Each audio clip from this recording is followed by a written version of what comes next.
नमस्कार प्रियंका जी, आपका व उज्जवल इंडिया न्यूज का मानेसर नगर निगम में पहुंचने पर बहुत बहुत स्वागत जी सर, जैसा कि आप किस किस विजन को लेके आप क्षेत्र में काम कर रहे हैं, मानेसर को किस तरह से समस्याओं से निजात दिलाने की सोच रहे हैं?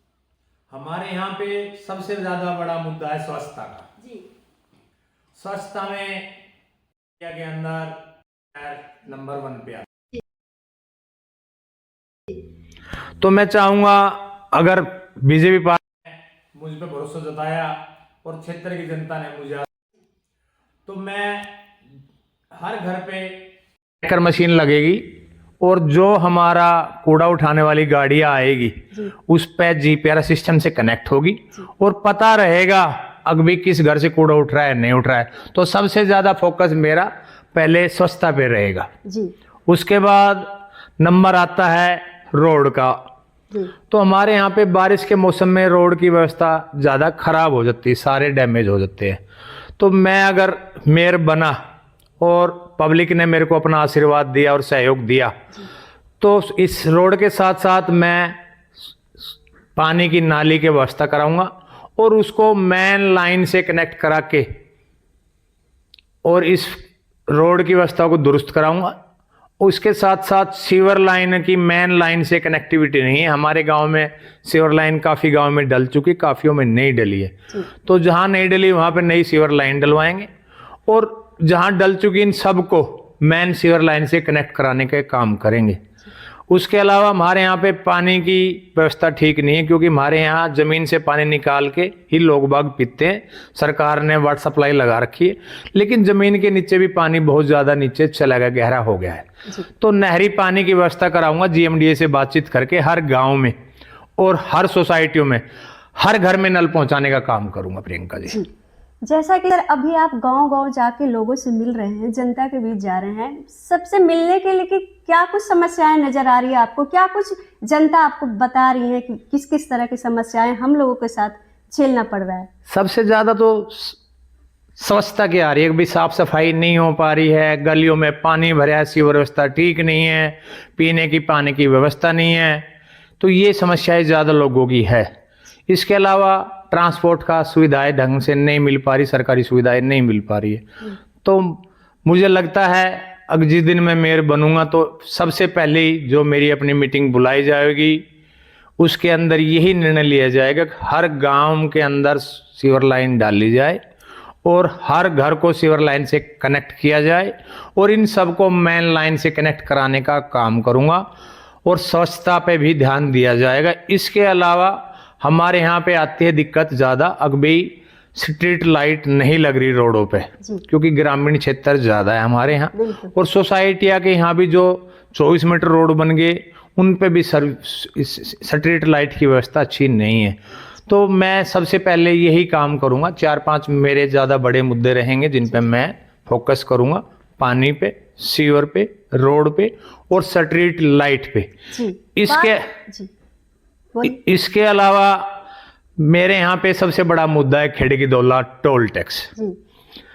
अगर क्षेत्र की जनता ने मेरे पे भरोसा जताया और बीजेपी पार्टी ने मेरे पे विश्वास जताया, तो मैं जिस दिन मेयर बनूंगा उसके 1 महीने के अंदर अंदर टोल टैक्स कंपनी से बातचीत की जाएगी। जैसे मैं सिकोपुर गांव से आता हूँ, हमारा गांव का टोल फ्री है, इन्होंने टैग बना के दे रखे हैं हमें। तो ऐसे ही सोसाइटी वालों के लिए और जो ग्रामीण इनसे वंचित है उनके लिए टैग की व्यवस्था करवाने का काम करूँगा। जी, बात करें सर हम बेरोजगारी की, तो ग्रामीण क्षेत्र को लोगों का कहना यह है कि हमें नौकरी की भी बहुत ज़रूरत है। जो युवा लोग हैं जो इनको बेरोजगारी के लेके काफ़ी कुछ दिक्कत सहना पड़ रहा है, सर उसके लिए क्या कहिए? हमारा मानेसर नगर निगम औद्योगिक नगरी मानेसर के नाम से जाना जाता है। यहाँ पे बहुत कंपनियां हैं, इंटरनेशनल मल्टीनेशनल कंपनियां हैं यहाँ पे। तो इन कंपनियों के मालिकों से बातचीत की जाएगी और रिक्वेस्ट की जाएगी अभी हमारे क्षेत्र के लोगों को नौकरी दो। और मुझे यकीन है अब कंपनी वाले लोकल आदमियों को रोजगार देने का काम करेंगे। जी, बात करिए यदि हम पार्टी की, आप किस तरह से पार्टी आपको टिकट देती है, इसके लेके क्या कुछ उनके नज़र में आप आए हैं, किस तरह से काम कर रहे हैं पार्टी को लेकर? मैं 2013 से जी बीजेपी पार्टी जो मेरी अपनी पार्टी है उसके लिए मैं काम कर रहा हूं। उनकी नीतियों को जन जन तक पहुंचाने का काम कर रहा हूं। हमारे यहाँ पे 2013 में आदरणीय प्रधानमंत्री जी मोदी जी ने एक रैली की थी, शहीद सम्मान रैली रेवाड़ी के अंदर। तो उस रैली के अंदर भी मैंने बढ़ चढ़ के हिस्सा लिया था। उसके बाद 2014 में हमारे यहाँ पे लोकसभा के चुनाव हुए थे, उसमें भी मैंने बढ़ चढ़ के हिस्सा लिया था। 2014 में ही विधानसभा के चुनाव हुए थे, उसमें भी मैंने बढ़ चढ़ के हिस्सा लिया था। 2019 में हमारे यहाँ फिर लोकसभा के चुनाव हुए, उसमें भी मैंने बढ़ चढ़ के हिस्सा लिया। और 2019 में विधानसभा के चुनाव हुए, उसमें भी मैंने बढ़ चढ़ के हिस्सा लिया। उसके बाद हमारे यहाँ कोरोना काल आया। कोरोना काल में भी मैंने सरकार के साथ मिलके मानेसर नारमसाद मंदिर पे एक कैंप चलाया, जिसमें जो गरीब आदमी अपने स्टेट में जा रहे थे, कोई राजस्थान जा रहा था, कोई मध्य प्रदेश जा रहा था, कोई उत्तर प्रदेश जा रहा था, कोई बिहार जा रहा था, उनके लिए खाने की व्यवस्था कराई और वहाँ रहने की व्यवस्था कराई। उसके बाद मैं खुद बीमार हो गया था, मैं 1 साल हॉस्पिटल रहा, 1 साल मैंने रेस्ट किया, फिर 10 महीना मैंने पार्टी के लिए काम किया। बादशाहपुर से हमारे आदरणीय मंत्री जी राव नरवीर सिंह, उनके लिए मैंने काम किया और हमारे को विजय प्राप्त हुई। और हमारे सांसद जी राव इंद्रजीत जी, इनके लिए मैंने 2024 में चुनाव में काम किया और राव नरवीर सिंह के लिए काम किया। जी, सुनने में आया है सर कि आप काफी योद्धा माने जा रहे हैं, क्योंकि आपने कई बीमारियों को मात देके आप जंग जीत के आए हैं। क्या कुछ कहना चाहेंगे इस बारे में? ये तो परमात्मा की कृपा रही, परमात्मा ने मेरे को जीवन दान दिया। अब ये पूरा जीवन मेरे क्षेत्रवासियों के लिए समर्पित है।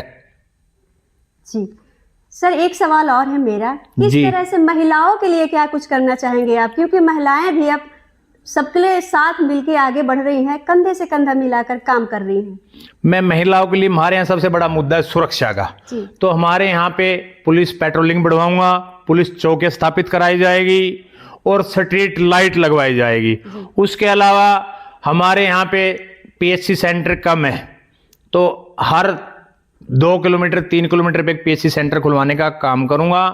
और हमारे क्षेत्र में मेडिकल की सुविधाएं भी नहीं है, कोई बड़ा हॉस्पिटल नहीं है सरकारी। तो मैं अगर मेयर बना तो नगर निगम की जमीन पे हर 10 किलोमीटर पे और 5 किलोमीटर पे, 5 किलोमीटर पे पीएचसी, 10 किलोमीटर पे 50 बेड का 100 बेड का हॉस्पिटल बनवाने का काम करूंगा। जी, आप RWA के प्रधान रहे हैं, तो इस दौरान यहाँ के ग्रामीण क्षेत्रों निवासियों के लिए क्या कुछ काम किया है आपने? मैं 2015 से 2017 तक मानेसर सेक्टर 1 IMT का प्रधान रहा।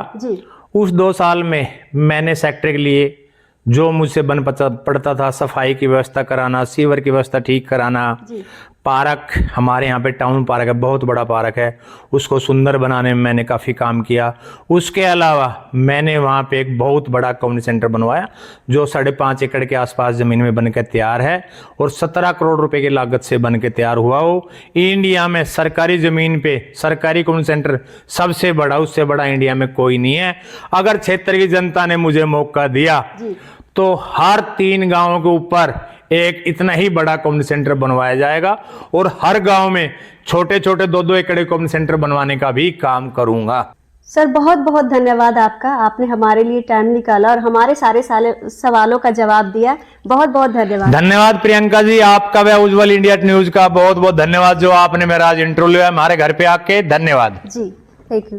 तो आप देख सकते हैं कि किस तरह से देवेंद्र यादव जी मानेसर को स्वस्थ, खुशहाल और सुंदर बनाने के लक्ष्य को लेकर निकल पड़े हैं।